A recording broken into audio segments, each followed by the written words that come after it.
So this is near and dear to me. I came to Unity initially as a consultant as it came time to grow the high school and think about those culminating courses and experiences that students would get. So when I came on, one of my titles was AP manager, and we built a program. And when we built this program, we knew we wanted an open access AP program that all Unity students, regardless of prior performance, would have the opportunity to take these collegiate classes that we were setting students up with.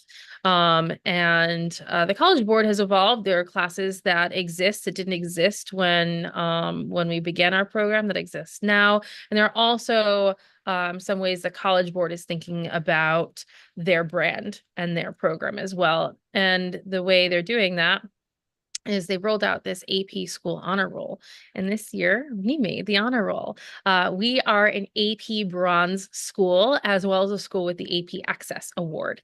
And what that means is that among all of the schools, we are one school where kids have more access and are more successful in APs than on average.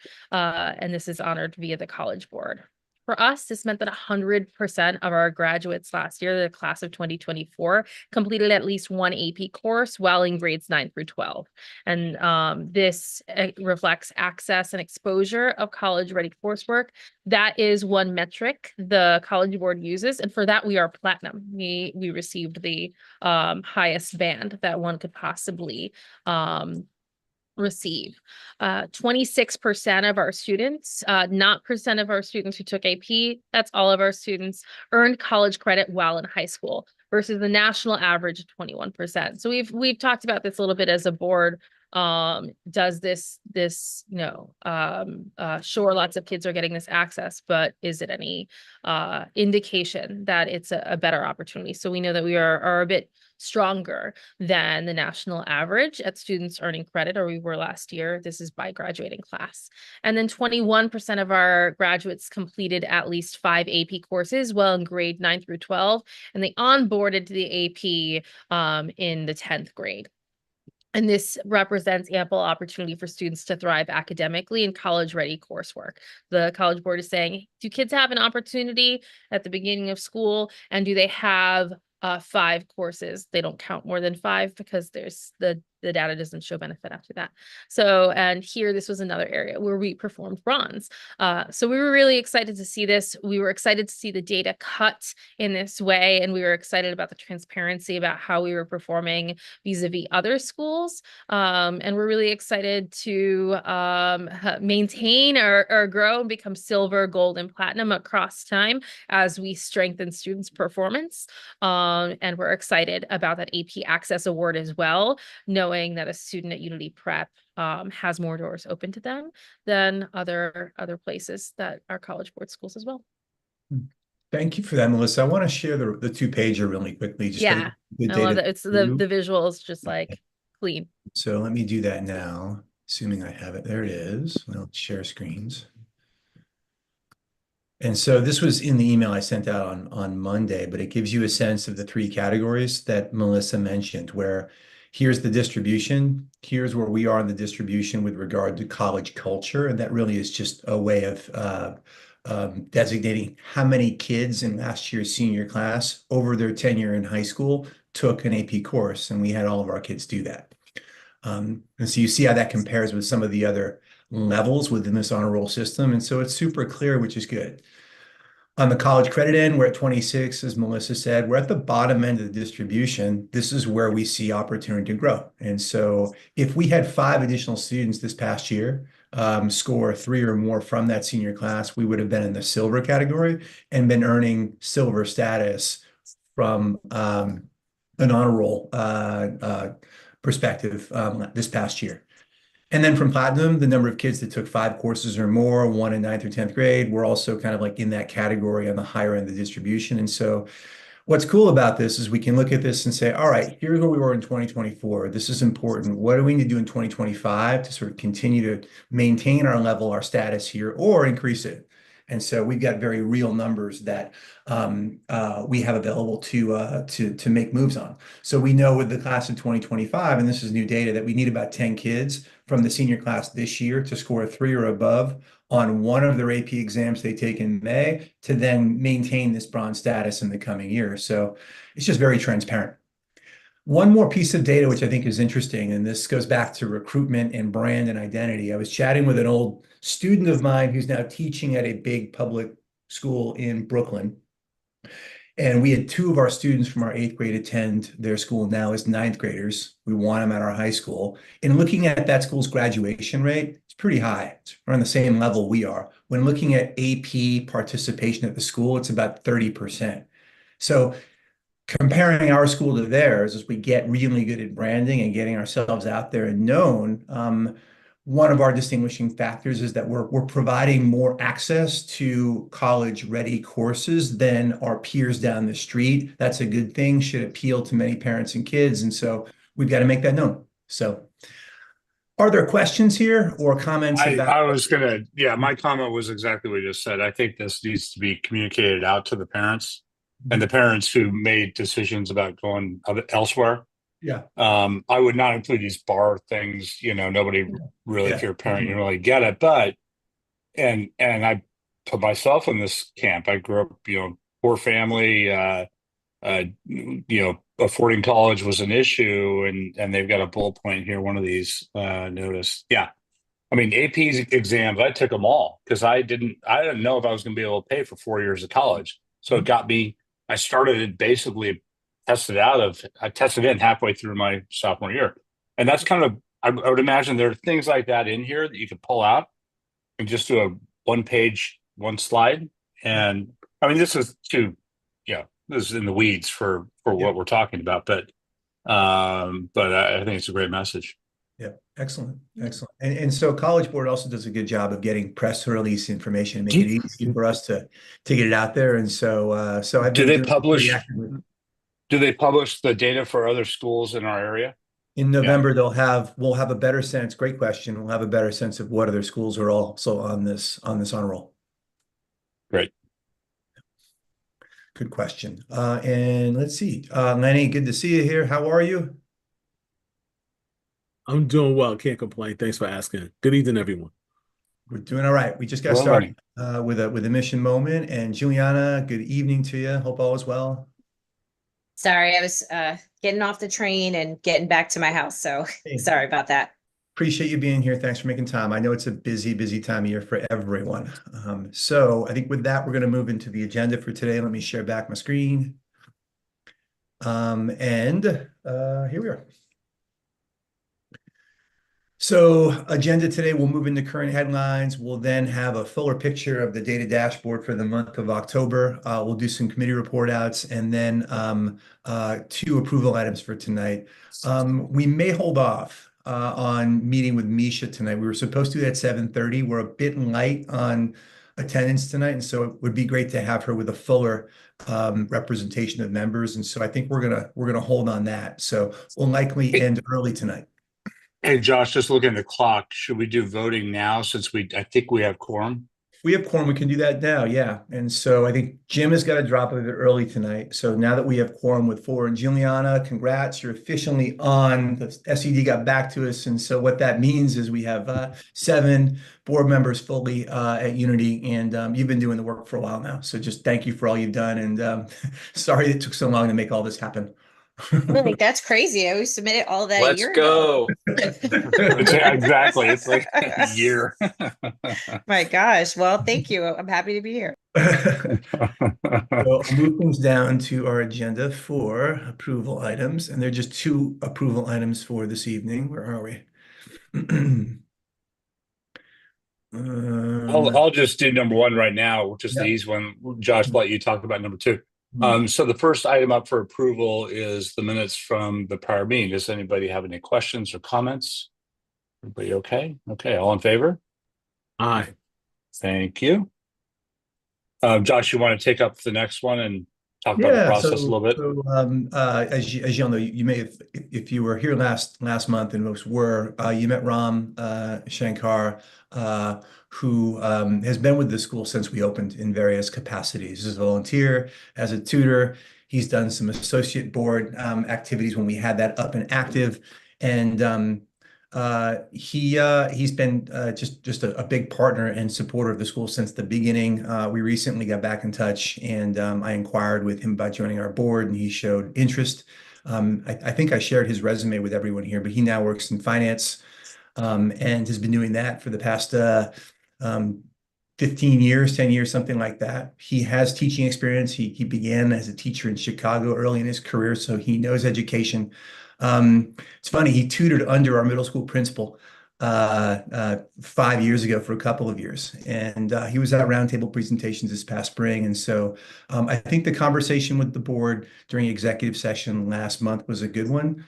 During last week's governance committee meeting, I think members of that committee also felt like this seems right and would be excited to work with Ram. If this all went well and he's approved tonight to have him go before SED for formal approval, he would join our development committee and likely join our student learning committee. And so he brings that to the board. So I think with that, Jim, would you add anything else? No, I think he's great. And so this is the thing that we do where we approve the application, and then, as Juliana can tell you, it'll be a year before we know. They're getting better. They're getting faster at this. So I expect this to be a quicker turnaround, assuming Okay. I'm sure it will be. All right. But so that's what we're approving right now, is to really start the process and to get Rom on the board. So any questions, comments? Okay, all in favor? Thank you. Excellent. Okay, Josh, and then you can take it from here. Now that we have more people, you might want to do the whole thing. I will. At some point, no, if I'm going to drop and I'll dial in on my phone and go into listen mode. Yep. Okay, so with that, we'll move into current headlines and what's happening at the school over the course of October, and where we are now, almost 2 months in.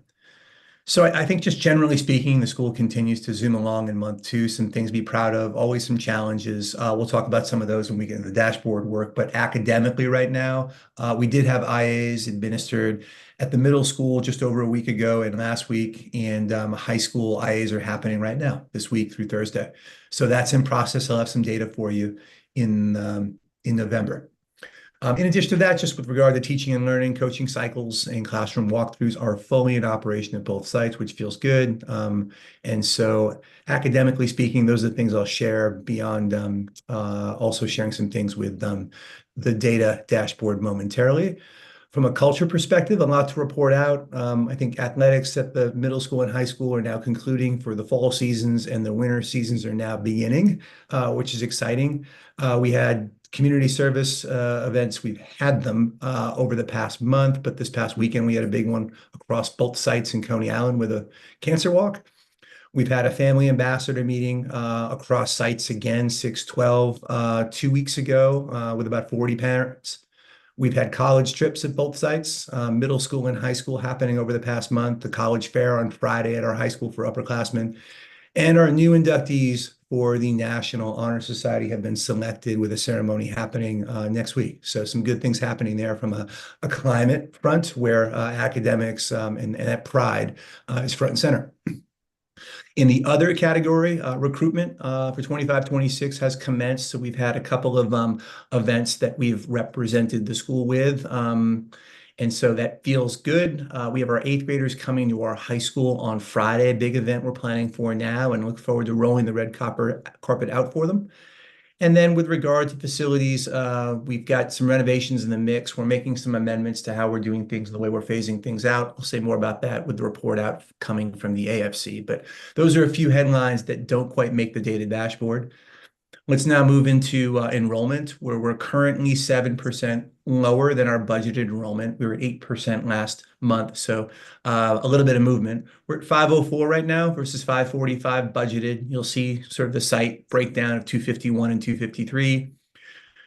I mentioned and described the reasons last meeting for this under enrollment, and then described some of the responses that we've been undertaking over the past 2 months. Those continue, and one new action that we're devising now is this is the time of the year when there are conferences among families, quarterly reports come out, and so we will do a mailing to families locally, and to the extent we can, follow up via calls to families about where they are now and whether they'd be interested in securing the available seats that we do have. And so, again, timing wise, it seems about right, and it's a new initiative that I think has some promise. So that will be something we do in the coming 2 weeks. Are there questions about enrollment right now? We'll talk about ramifications on the budget when we get to the report out coming from the AFC committee meeting. I'm going to move us forward then to staffing. So two kind of challenges right now, if I were to identify and name the biggest two in my mind. So enrollment being one, the other being staffing vacancies. There has been some forward movement here, but I think at the high school particularly, we're short a couple of key folks and we're covering internally, but I don't see it as being a sustainable option in the long term. So at the middle school right now, we've got one ELA vacancy. Our chair is covering that vacancy, which is a really good option for our kids. She's tremendously strong in the classroom, and so they're well cared for. And then with high school in math, we have one vacancy. We've moved a learning specialist over to cover that. That's an Algebra 2 course. In the humanities, we have a learning specialist position open right now. We're covering that internally, but we have one class that's now being singularly taught. And then we have a STEM learning specialist position open right now that we are also covering internally. So that's the challenge right now in figuring out, given constraints with regard to enrollment and budget, how we best make use of our resources to ensure that our kids are cared for and that we're in a good position to meet our goals academically for the year. So that's the balance. Those are the decisions being made. And we've interviewed a couple of candidates recently who we're now in conversations with, and we'll see how things go with regard to backfilling and our enrollment being steady. Are there questions there?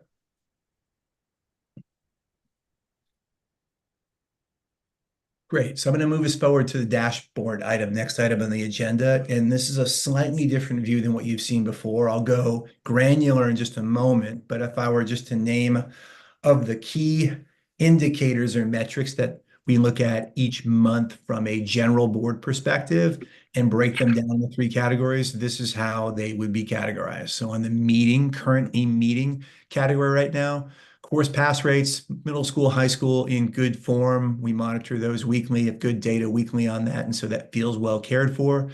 Student demographics, I'll get into that momentarily, but we are serving a representative demographic in comparison to our district level location as of this year, as we have the past several years.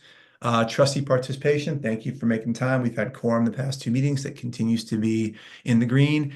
And then from a fundraising perspective, I'll say a bit more later, but we are ahead of target at this point in time, given where we wanted to be. So those are the areas where we're currently meeting. There's some areas where we're partially meeting, where there may be differences across sites, or they're on watch. They're close, but not quite there. We're monitoring them closely. Student attendance would be one area where we're mixed. High school, weaker than middle school, at 85% versus 91%. Out of school suspension, I think we're in good form at both sites, but want to keep an eye on that. We're about 3% at the high school at this point in time. And so that's where we would want to be, but not any further along. And so looking at that each month. Vacancies I've talked about already. Family participation wise, I can get into that a bit more in the data, but we had an okay showing with regard to open school night. And we've had good participation with our family ambassadors meeting and a family meeting among grade levels at the middle school, but want to be stronger there and expect to be stronger during conferences in November.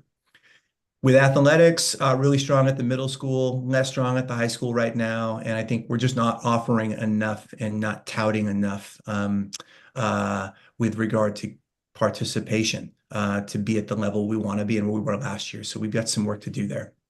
And then compliance-wise, I can get into the weeds there, but I think because of some of the shortfalls, we have staffing, like we are stretched pretty thin. And so there's some areas that we are temporarily covering for, but not in the way that we want. And I think related services is not something that the DOE is providing. And so we've had to stretch that out and kind of figure out how to innovate around that over the past month. With regard to not meeting, we talked about it, enrollment. And so that's at both sites. And so with that, that's the snapshot. Here's the granular feel. And so what I'd say is if you look at these two columns here, you'll get a sense of the green, yellow, and pink across middle school and high school. And so the one area at the middle school where we feel challenged is with middle school enrollment, where we're about 20 down from where we want to be, pretty balanced across grades, with more seats at the seventh grade and sixth grade end. And then at the high school right now, enrollment across grades there by about the same number of students. Attendance is down, as I said, 85, 86%. And I think we've got some moves we've got to make there. We've got a really, really good eye on which students are not attending and the why, but the interventions we put in place are just not having the impact that we want, such that this number increases to something closer to 90%. So that's where we are right now with attendance. And beyond that, I don't think there's any more I would share or point out. Unless there are questions that people have about these 15 different indicators, where we have updates on about 11 of them. Okay, so with that, I'm going to jump into demographics so you get a sense of things. I typically report this out once a year, and that's at this time because it's the time of the year in which the state and city offer this data, and essentially it's demographic data across the city and across districts and schools. So here's where we are this year in the second column. And it looks at different subgroups: our students with disabilities, our students who are economically disadvantaged, students who are learning English for the first time, different ethnic and racial groups. And then we also have some data on where our students are residing and where they're coming from. Overall, not a big difference from last year to this year. And so big takeaways here is that we serve a higher population of students with special needs than our district of location, which is 13. So this year, 22% of our students have IEPs versus the district average, which is 14%. About 80% of our students reside in households that are deemed economically disadvantaged. That compares to 61% in our district of location. And those are probably the more significant differences as I look across the board. And so if there are any questions here, any observations here worth noting, please share them out now.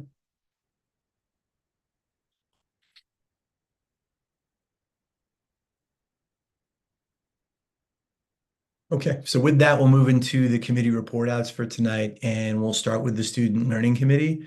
And here was the agenda from that meeting, where much of what we have on the agenda in other areas of tonight's meeting are covering things that we did discuss during that Thursday call, including the highlight, including headlines, including the dashboard. And what we're going to share out tonight is just an update on corrective action plans. If you recall from the last meeting, we said there are 3 areas that we're focused on making improvements in based on last year's data. And so Melissa's going to take just a couple of minutes to kind of report out where we are there as an FYI. And I think that will be all, unless Juliana sees it fit to dive into any other item from Thursday's call. Cool. So with that, go ahead, Melissa. Great. We're skipping forward to corrective action plans, right? Oh, sorry. Thank you very much. No worries. Mhm. So we have 3 areas of corrective action. One around Algebra 1 and biology, so similar our 9th grade STEM courses, and retention of 8th grade to 9th grade students. We have seen in Algebra 1 adequate progress being made. We're doing weekly quizzes. Right now it is IA week, so students are taking those interim assessments. We'll have more news on that for what I see being a big November meeting. And then similarly, actually, I'll go into the challenges now. One challenge that's common across courses is that our staffing issues that Josh alluded to earlier do particularly touch these 2 courses. So in Algebra 1, we still have Gracie West, who's a very strong educator, was teaching in this content for the first time last year. So is bringing some of those learnings in, including that really great data mind, looking at those weekly quizzes. She is solo teaching this course right now. So our ICT classes, and we've kept our ratio as small as possible in those classes, are being solo taught. Her co-teacher has moved into the Algebra 2 vacancy space. We are hopeful that we have a new teacher to bring on, and we'll return her co-teacher back to Algebra 1. We know that increased feedback and monitoring in that course is really important. So while from a curricular perspective, things look strong, we've seen mixed results on the smaller quizzes, but we know those are happening and being responded to with frequency. We do hope to increase the ratio of teachers to students in that class once again. Similarly with biology, we have a couple fewer data touch points than we had intended to via our CAP. And that is because that course was being, we had a vacancy for a co-teacher. We moved our most senior science teacher into that course, but our biology teacher did resign.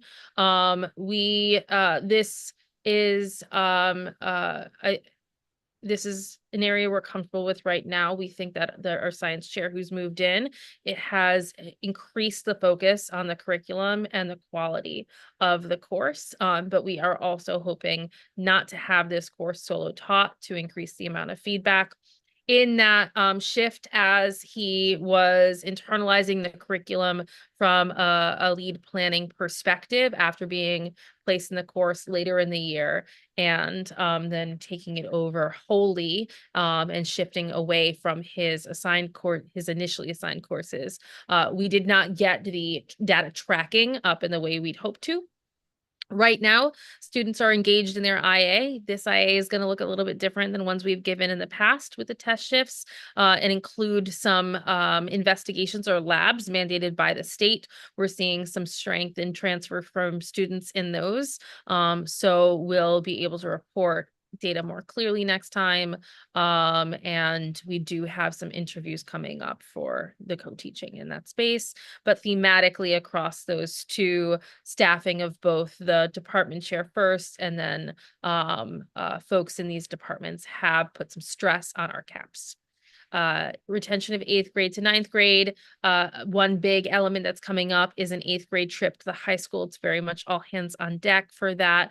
We're planning to showcase some of the things we're most proud of. We've sent our high school class all around the city so that our 8th graders can be in the building with staff and getting a feel for our high school early in the season instead of after DOE offers come in. So that will happen on Friday. Josh, I'm not sure if you'd want to add anything there. No, I think just in comparison to last year, this is a much more full staff, full on effort, and it's going to be powerful. So I'm excited. And the weather on Friday is going to be 75 and sunny. And so there'll be some time to kind of tour the neighborhood too and walk over the river and back and get some good food in Williamsburg for the kids. So we're excited to roll out the red carpet for them. This is a good class, by the way. The 8th grade class is perhaps one of the strongest classes we've had with regard to academics and extracurriculars. And so just a delight to work with, and we're excited to have them all at our high school next year. Any other Mhm. questions or areas to probe from the team around our caps? Cool. All right, so I think that generally is the report out coming from the SLC. We now move to the governance committee, and so let's see. I think Hey, Josh, I apologize. I got to roll. okay, all right, go Good get it. others. Wish you well. Bye. So with regard to the governance committee, here were the items that were discussed during that meeting last Wednesday. And so I think the two items we bring to the board very briefly for that call would be what's in green. So for November, the committee is going to be reviewing our bylaws and the governance calendar in detail and talking about what changes may be in play there to bring to the full board. And then beyond that, we discussed Ram's candidacy as well as Misha, who Juliana had an opportunity to speak with recently. And so we'll be connecting with her soon, not tonight, but she seemed really promising as a candidate. So that I think is what I'd bring to the full board from that that meeting. And so we'll move things forward now to the report out of the AFC. And so with the AFC, that was Friday's call with Marion and Jeanette and Jim. And so we did have Michelle Kane, our auditor, come in, and during the first half of the meeting, she reported out on her findings, which I think were positive overall for the school. Kristen, if you were to provide a 30-second summary of what Michelle and her colleague shared, what would you add? Ended the year in a positive position, about $500,000 net income, which is great, and there were no audit deficiencies or internal control weaknesses. So all positive things. Nothing was raised as a concern from a financial perspective at this point. And so I think that was one item.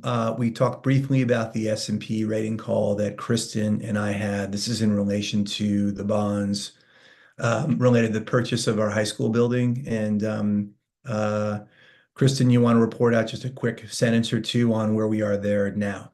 Yep. So we've had our initial call with the rating team. They asked us a bunch of questions. We provided a lot of data for them. They made an indication at this time that they're not anticipating any change upwards or downwards, but they still need to take the information to the whole rating team.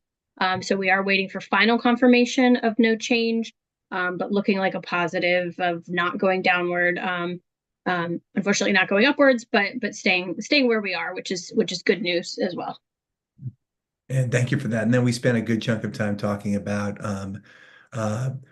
budget in 24-25. And I think the work there was in figuring out how we manage fiscal health of the school given under enrollment and some of the ways in which we're doing that. Kristen and I have spent a good portion of the last month devising some actions that we'll take to get there. Essentially, we're trying to balance two things, the academic success of school and using our resources in the best way possible there, while also being fiscally in a good position as we end the year and being in alignment with some of the benchmarks financially that SED puts forth. And so we think we have a plan for that. It does require like constant monitoring and some discipline. I think that's the work right now. And so we're leaner than we were as of last year with regard to staffing because there was some openings that we began the school year with. We have decided in some cases to hold on replacing or filling for those positions. And we'll continue to monitor and make decisions with those two dual goals in mind, fiscal health and academic success. And so that's where we are, but it was a good call, and we've got a good committee asking the right questions with regard to how we steer this in just the right way.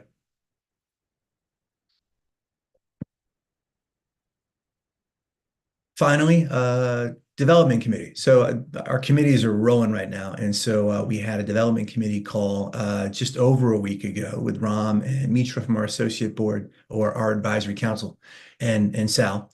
And you see the agenda from that meeting in front of you. I think what we'll do is we'll share out to the full board just where we are with regard to development and fundraising as of October in comparison to where we wanted or aimed to be.